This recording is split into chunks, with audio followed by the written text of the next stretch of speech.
Demolition Man. Demolition Man. Manly man. Yeah, this was a whole lot of testosterone. A whole lot of testosterone bagged in a little bit of like a little tiny baggie, and then just jammed in there with like a slathering of 90s, just 90s everywhere. Yeah. True. It, The one-liners, I laughed multiple times while watching this movie. of course. It's Yeah. Wesley Snipes' second best role. But it was like at the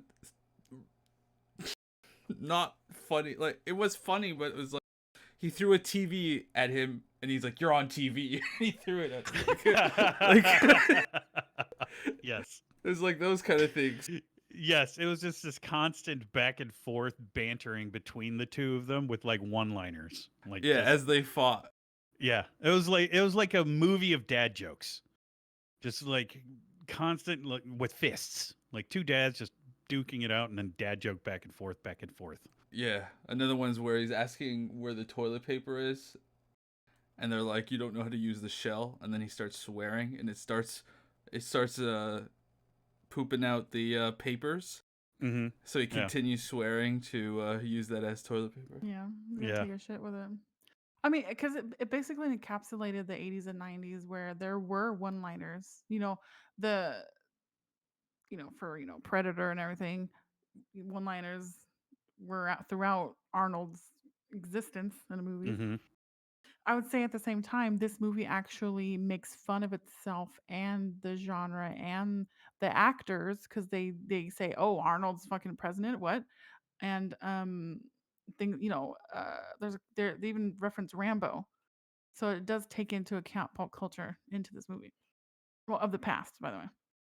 Yeah, I would say it's a pretty self-aware movie.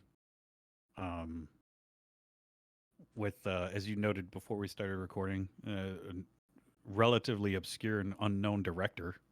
This was literally his first movie that he ever recorded or made. Sorry. Yeah, this is one of those movies, and there's not many of them, but this is one of those movies I would classify as being better because I remember when this movie was released. This movie was released, like I think like either when I was going into high school or just before high school, and I remember seeing this movie, and it was like very stereotypical of every action movie that ever came out. So I don't think I honestly don't know what the numbers are, but I can tell you right now this movie wasn't like a blockbuster hit, at least from my perspective as a child growing up in the 90s. Uh, so this is one of those movies that I say like at the time probably just kind of got lost in the mix of like all the other 90s action movies, because if you've seen one 90s action movie you've seen them all. But this movie, along with a handful, and I do mean handful, of other movies, I would say are actually better to watch today than they were then. Like this movie is far more applicable and funnier watching it today than it ever was watching it back in the 90s. It's definitely a cult classic that you can revisit for sure. Yeah. Also, it had a very interesting take on the future and how like I feel like we're almost going there now.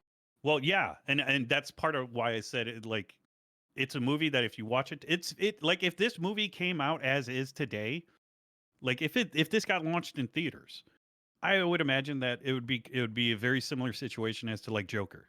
You know, they spent like what they spend on Joker, like 5 million, something like that, and it made $1 billion because of like the social commentary behind it. I think the same thing would happen with this movie. If someone made this, and I don't mean remake it, please God, Hollywood, do not remake this fucking movie. But if someone made this exact movie today, I think it would be wildly popular because it is so reflective of like our country. I don't want to say world because I don't want to speak for the entire world, but our country today. Exactly. You get fined for cussing.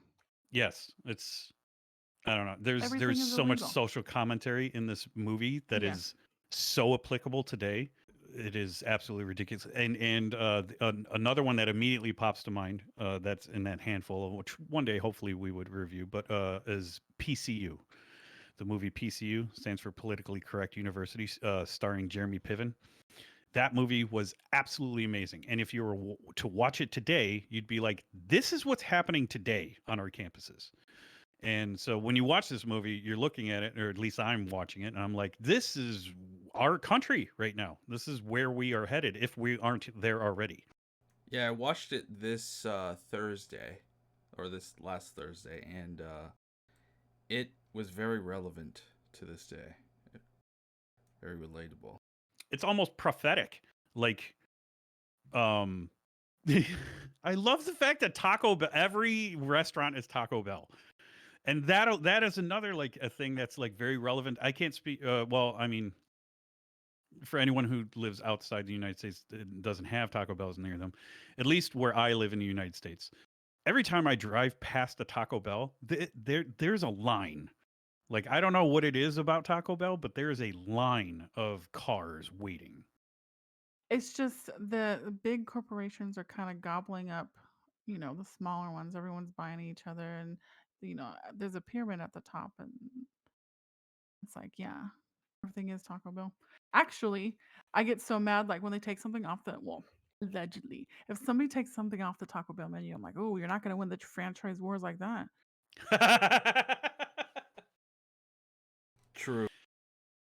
I have so many people in my circle, in my orbit circle of friends, that lost their collective minds over the fact that Taco Bell pulled the chili cheese burrito, like however many years ago. Like, I have friends who refuse to go back to Taco Bell explicitly because they took that off the menu. Was there a reason? Well, they loved it. So No. yeah. What was Why the, Taco why Bell? They, yeah. Why they?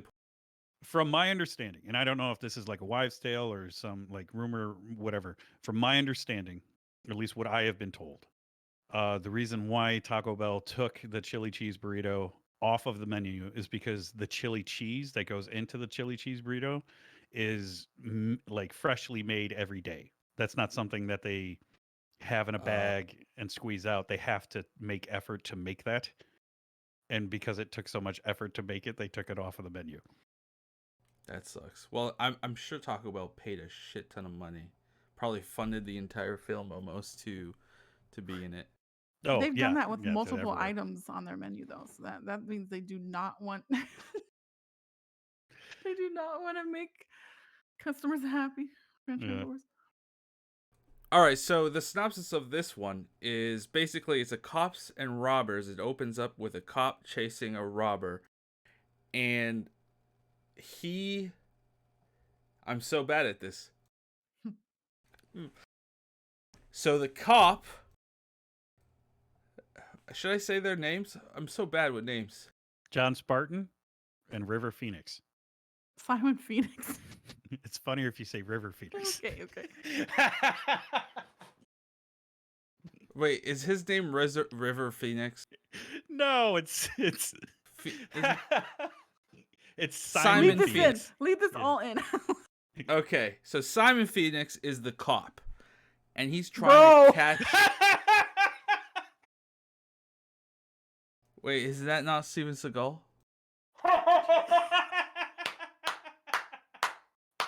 I got it. Can we have an I got outtake section at the end, please? I got it confused. Sorry. Simon Phoenix is the robber, and he blows up a building with hostages in it. But the cop that caught him gets blamed for that because it wouldn't have blown up if that cop didn't get in there. And the cop's name was Sandra Bullock. No, I'm kidding. John Spartan. John Spartan, played by Sylvester Stallone. So he gets arrested, goes to jail, and gets frozen into this program where he's cryogenically frozen, right? And for how many years? What was it, 60 years, 70 years? 30. 30 a whopping years. 30 years. They both get frozen. And then they both get unfrozen. And the world is very different. Actually, it was less than 30 years. So it takes place in what, 96? 96 and it was Yeah. Well, 32. first off, this movie came out in 93. Then Well, in 3 years, Ellie was trying. yeah, 3 years later, evidently, like the world turns to like Mad Max. And then 26 years after they get put away, they come out and the world is completely changed. Like 26 years? What? That timeline does not like mesh at all. Well, if you take into account, well, they reference the big earthquake of 2010, though. Right. Oh yeah, that's true. So it's less than. It's 22 years. Right? So it's 22 years because they get thawed in 2032, right? August 3rd, 2032. That was the thing that was on the cryogenic thing. So yeah, so it's 22 years later. Are you kidding me? There's no way. There's no way the entire world would flip like that in 20 years. Well, yeah. They did reference there hasn't been a murder, death, kill in like 13 or so years or something like that. So it's kind of fresh. But I don't know how people are so programmed to. It's Yeah, how kinda did they do crazy. it? Maybe they agree to it. Because Yeah. there was probably murder, death, kills, but they were like not known. Because they would only know about the people that were implanted. Everyone was implanted except the people that lived in the sewers, which were just the regular folk that. We're gonna call them the freedom hobos. The freedom hobos. I love it. But yeah, I mean, so like he gets thawed out and then we have this like utopian society. There's no way that would happen. Not in the timeline. So you kind of have to shut that part of your brain off, right? It would take a minimum of like 3 generations before you'd see like changes like this. This would not happen in 2 decades. There's no way. So Phoenix's character was thought out first. Yeah, he's thought out first. Wait, He no. was up for parole. Yes, yeah, he was up for parole. That's right. But He says a code word. he wasn't really Yeah. thought out for parole. He was thought out to kill the leader of the opposition, which was the leader of the hobo free folk. Freedom loving hobos. Frobos. Frobo Baggins. Who's also Frobo Baggins. That's his name from now on. Frobo Baggins. Frobo Baggins. Frobo. I also I've have seen never seen Frobo. that actor before and after that clip of him. Which one? The guy who's the leader of the Dennis Leary? Dennis Leary. Yeah, I You don't don't Call know you who an Dennis Leary is? asshole. I don't remember Wow. him from anything. Yeah, you're Maybe- offending. You're offending Elle right now. I don't Wow. remember him from anything. I could have, but I don't remember him from anything. So. Well, he's a comedian, and he's yeah, only he's a been in like a comedian. handful of movies. Gotcha. He had his own show, I'm pretty sure, kind of, on FX. Acting? So- We will go acting? Oh, I'm still in the synopsis. Is that not? Oh. All right. Okay, yeah. So that's the synopsis of the film, right? Yeah.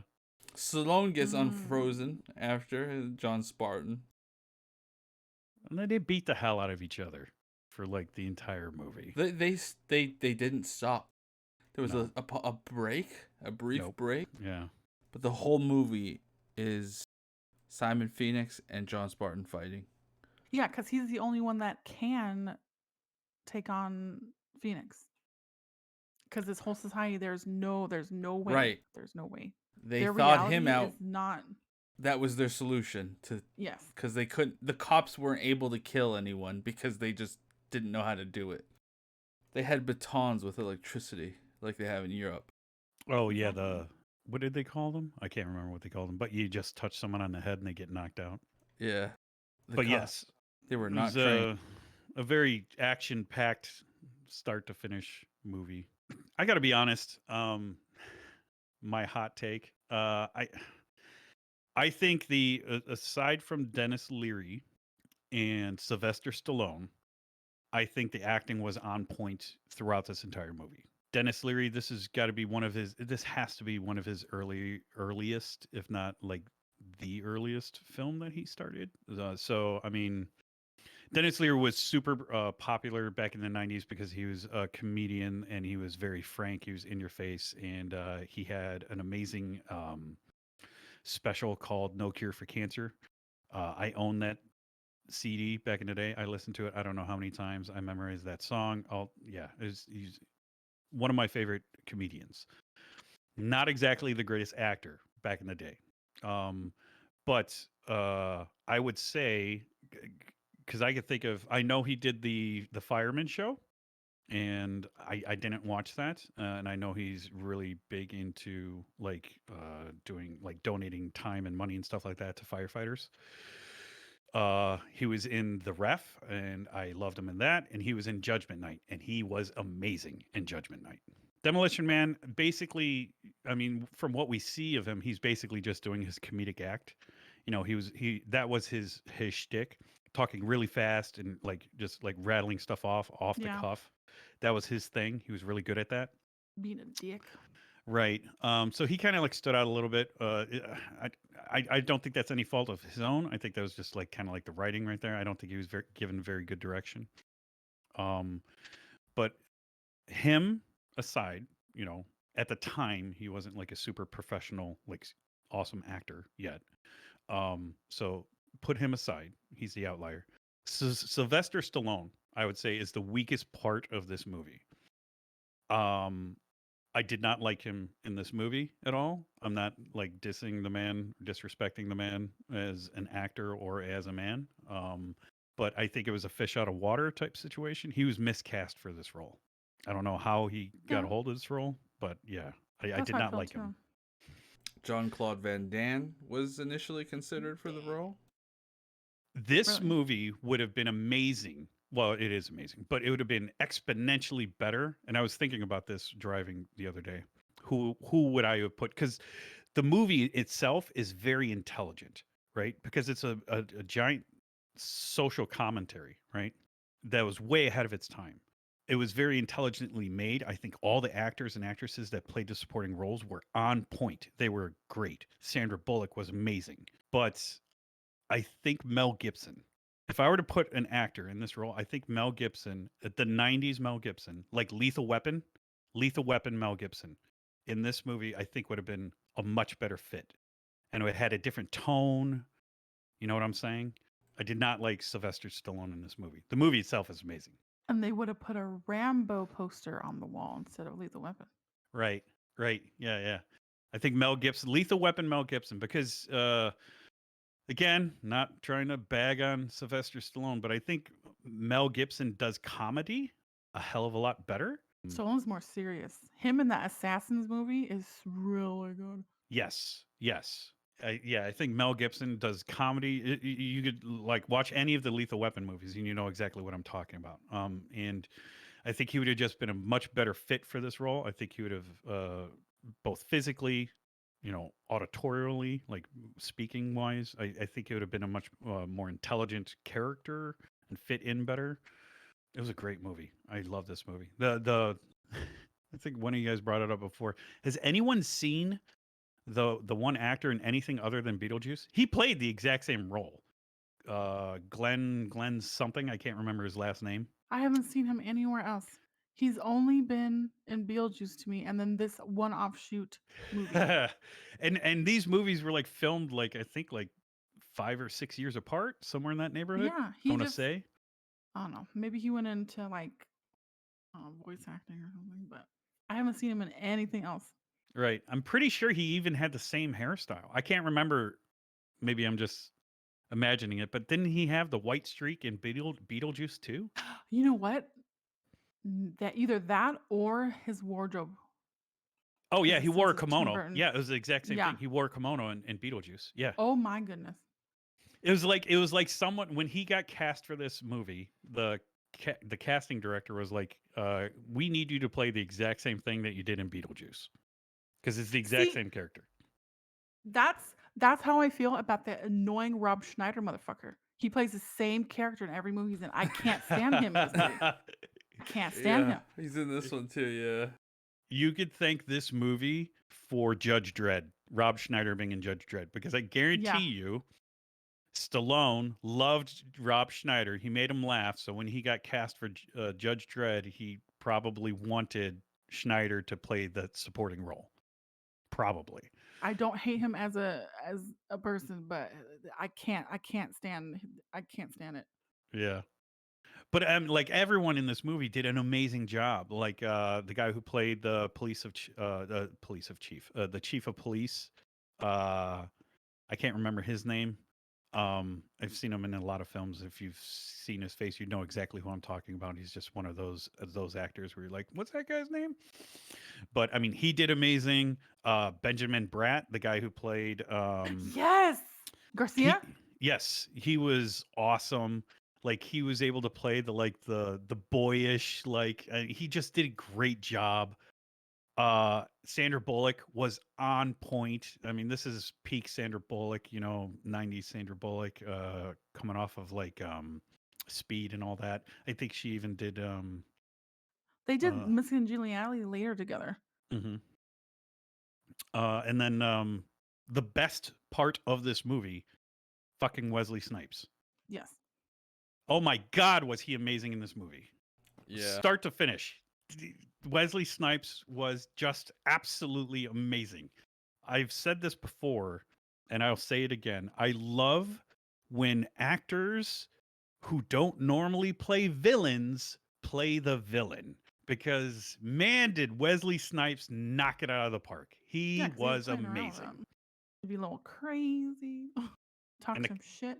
to kind of go back on what I just said too, like Dennis Leary in Judgment Night, he played the villain in that movie, and he did amazing. Like I love seeing these actors and actresses who don't normally play those roles because they usually kill it.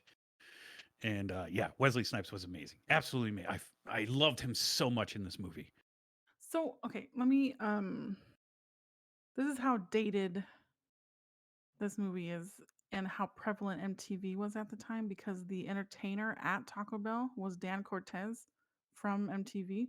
Yeah, So, I'm just like, okay, so MTV was highly influential back in the day. Not so much because they're kind of, I don't know, they're struggling, but is MTV just even a thing Yeah, nowadays? I don't think so. I don't even know if it's even around anymore. But yeah, MTV back in the day, of course. Yeah, late '80s, early '90s, absolutely. Yeah.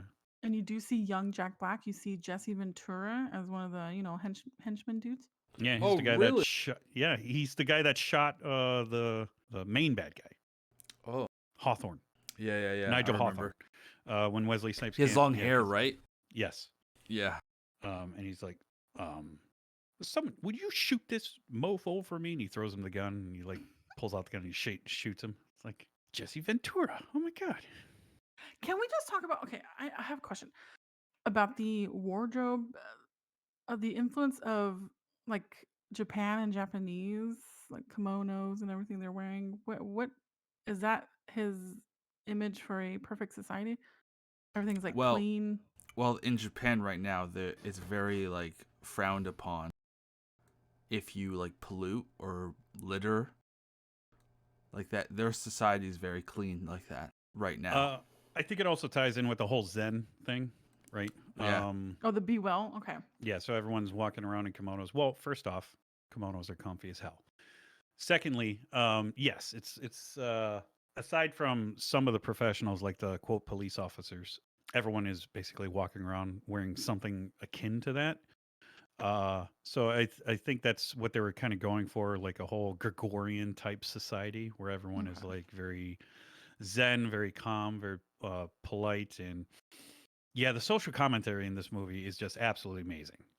The essentially this movie is a adaptation. It's a very loose adaptation, but this movie is essentially an adaptation of Brave New World.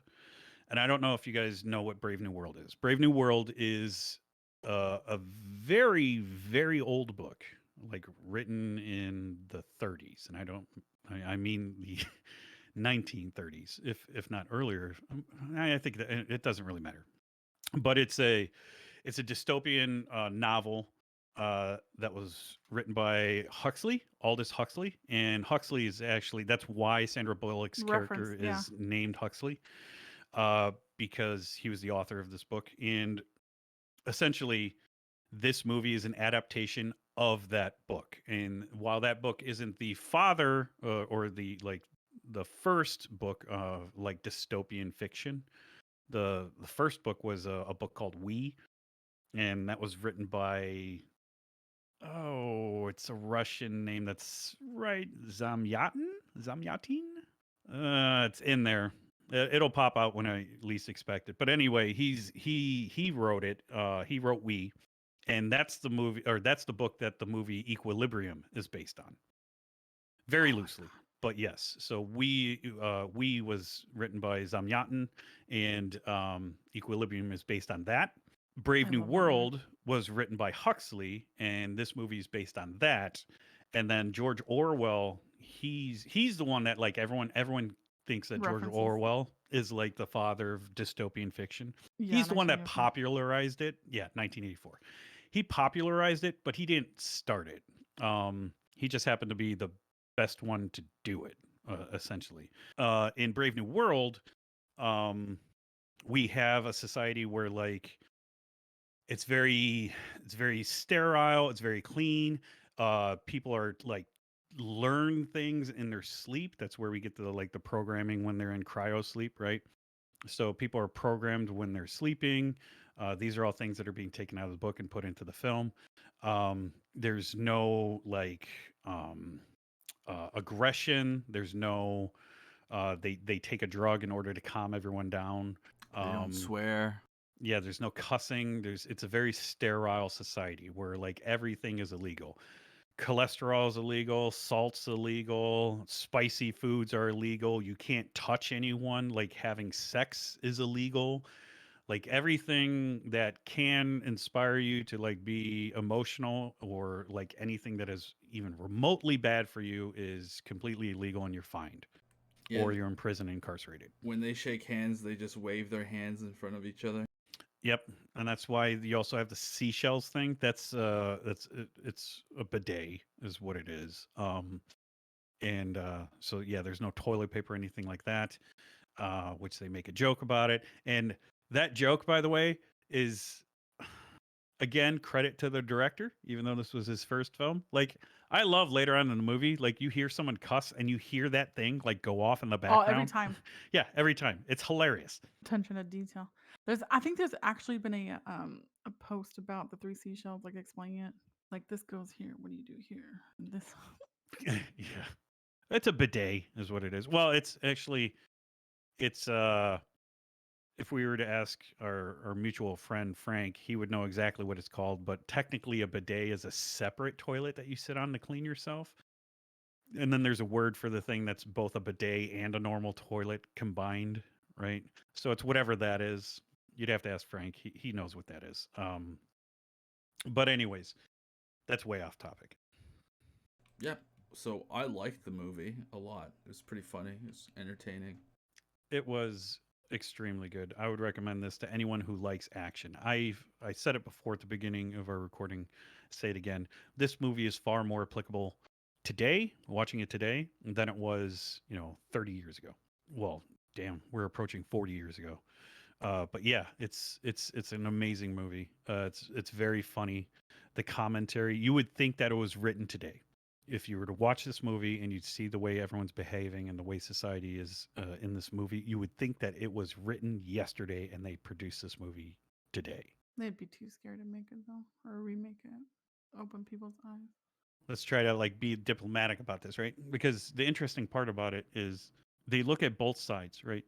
So where Sylvester Stallone wakes up into a world that is completely alien and completely sterile, and it's gone way too far to one side of the spectrum, right?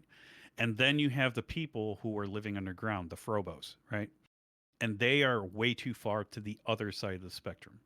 And at the end of the film, we have Spartan who's like, I can't remember exactly what he says, but he's like, because everyone's like, what are we going to do now? And he's like, well, you need to get a little bit dirtier. And he's talking to the chief of police, and he looks at Dennis Leary, and he's like, and you need to get a little bit cleaner, because he's absolutely filthy.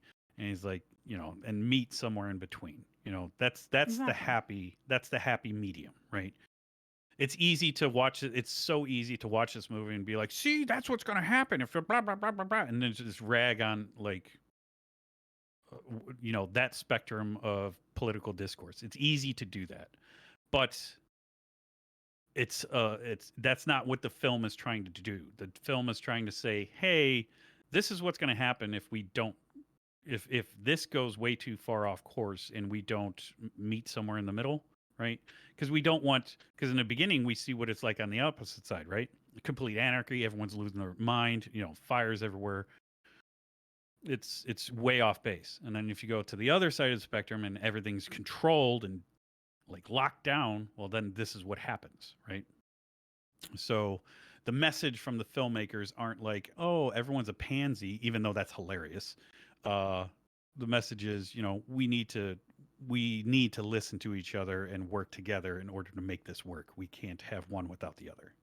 But yes, it is absolutely hysterical. Like that one scene where Wesley Snipes gets out and he's hacking away on the computer. He's like, "How the hell do I do that? How do I know this?" And he's like losing his mind. Exactly. And but the police walk up and he's got that thing. He's got this like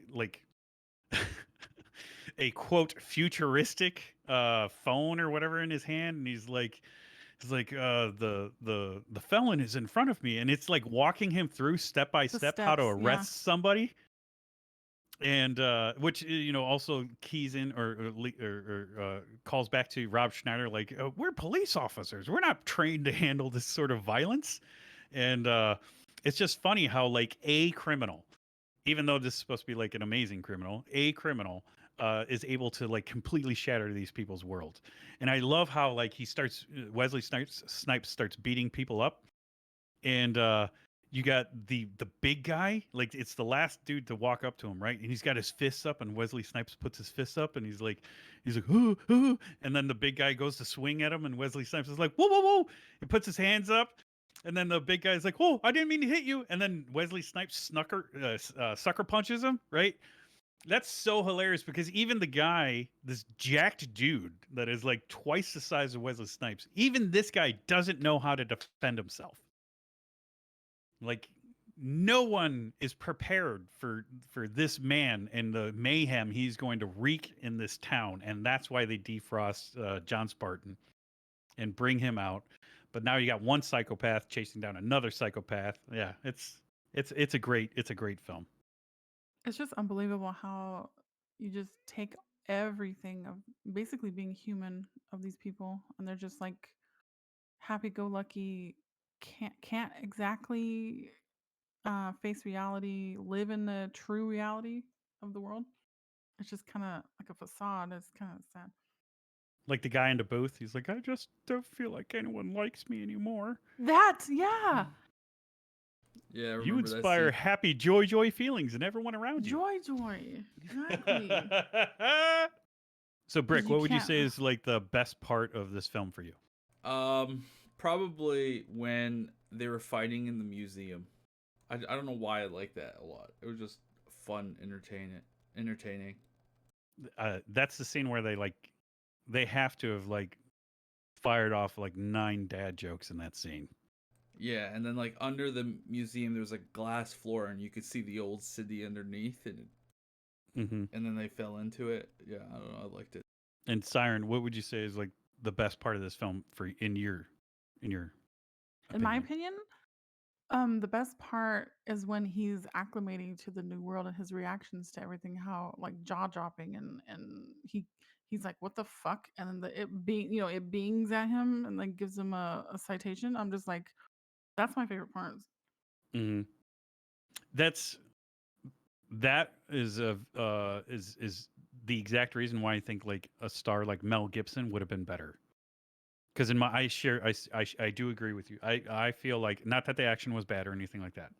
My favorite part was him being thawed out and like experiencing the new world. And I think an actor like Mel Gibson would have fit that role much better, and I think it would have been more enjoyable. Yeah, You could because could have got a lot more fleshing out done. I'm sorry, I didn't mean to cut you off.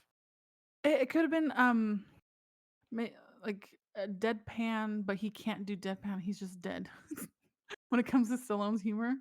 Well, he's not a Uh, comedian, and he's not generally a funny guy, right? He's a serious guy. He's a Yeah, good-looking dude. He's a big guy. Stallone does Stallone very good. I just don't think this role was Stallone. yeah, I agree. I mean, he started off in. I'm not gonna. He started off in making movies. I don't know. Oh, I that's wouldn't right. change it I if I forgot about could. that. I liked it the way it Yeah. was. You liked it as is? Yeah, with Stallone. I think I agree with you with the Mel Gibson, but I don't know. I like the way it is now. Oh, it's a very good movie. It And is a very good movie. I'm excited for the sequel next year. Oh my god, they better not The make a remake? sequel. Yep. There's They're be gonna a sequel. de-age him. And somehow apparently Wesley Snipes is in it too.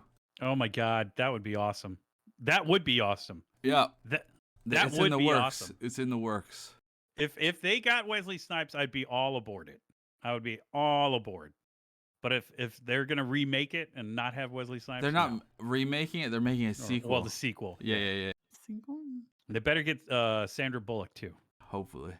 Yeah, These- but with the I'm way sure they things could. are right now, they're gonna. She's gonna be the girl boss kicking everyone's ass. And they're gonna be like, "Yeah, you go, girl. maybe we'll see. I'm Maybe a girl boss." it'll be an interesting take. So are we gonna rate this? Out of 10. Well, you're the one that started doing the rating system, so you tell us. So Do we yeah, have the 5 stars or 10? we're doing 10. Okay, everyone does 5. Okay. 10 Fine. fish in a bucket. We're gonna do How many 20. fish in the bucket? No, 20's too much. 20. We're doing 20 is 10. way too much. We could do 10, and you could do 10 points, which means you can have 100, but we're not going to do 20. We're doing 10. Okay, out of 10. I'll go first. Oh, I like the cars designs. They were like a weird 90s futuristic 90s look. They're Teslas. No, they're probably built better. The car that's in the movie, not the Teslas. Yeah, so out of 10, I'm giving it a 7.9. A 7.9. An 8. I changed it. You changed it? You can't just change it. There's no take backsies. Gave it a 7.9. I'm giving it an 8. You can't triple stamp and double stamp, Lloyd. That's another great movie. Anyways, what are your ratings? I am going to say this movie, as a whole, for me, 9.1. 9.1? 9.1, not a 0.2. What, 9.2? That's the tipping point. Like 9.1. I can't give We're it a going 9. by points. We can't go halves or anything. Either. It's a solid 9.1, but not a 9.2. No, I'm not doing 9.2. Yeah, this is crossing the line. Yeah, that's a little ridiculous. We're We have to entering make these Titanic ratings in halves. You territory. can't just You can't do a 8.8, blah, blah, blah. 9.2. right. Godfather, come on, get out of here. Ain't no Oh my Godfather. goodness. I'd go with an 8.5. Yeah, 8.5. I think it's a very good movie. It's got great action. It's for those people who are looking for like the political commentary, socio-political commentary, it's got that too. There's a lot of stuff to laugh at. Wesley Snipes is absolutely amazing. If any other person played that role, I would probably not like this movie as much as I did. But Wesley Snipes is just, if you're a fan of Wesley Snipes, you should watch this movie. Absolutely watch this movie. All right. Should we end it at that? Cocktail. Cocteau. That's what it was. Cocteau. I've heard that my 2 favorite body reference. parts. That's where it's from. I've heard that. Where the fuck have I heard that?